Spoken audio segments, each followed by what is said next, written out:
Wedding එක අත ළඟ තියාගෙන හදපු නිර්මාණයක් තමයි මේ. අක්කේ කොහොම හරි කමක් නෑ ලොකු උදව්වක් මට මේ ෆොටෝ එක විතරක් ඇඩ් කරලා ඔයාට පුළුවන් විදිහට ඉක්මනට මට මේක හදලා දෙන්න කියලා මට කිව්වේ නංගි කෙනෙක්. ඒ නංගිගේ ජීවිතයේ ලස්සනම දවස එයාගේ වෙඩින් එක දවසේ මට පුළුවන් වුණා ඉක්මනටම හදලා ඩිලිවරි එකට දෙන්න.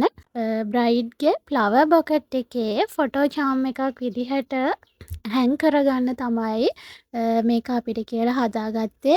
මේක ලොකට් එකක් විදිහට හදාගන්නත් පුළුවන්. ඉතින් හදිස්සියේ කරපු නිර්මාණයක් නිසා ඒ නංගී මමයි කතා කරලා අපි මේ විදිහට තමයි මේක නිර්මාණය කරගත්තේ. ඒ ලස්සනම දවසට අම්මා තාත්තා ජීවතුන් අතර නැත්නම් ගොඩක් අය මේ වගේ ෆොටෝ චාම් නිර්මාණය කරගන්නවා. අර ඒ දවසට ඒ අය අපිත් එක්ක ඉන්නවා වගේ හැඟීමක් දැනෙන්න තමයි මේ විදිහේ ෆොටෝ චාම් එකක් හදලා බොකට් එකේ හැන් කරගන්නේ. පළවෙනි වතාවට තමයි මමත් මේ වගේ නිර්මාණයක් කරේ. කොහොම හරි ෆයිනල් අවුට්පුට් එක ওই විදිහට ආවා.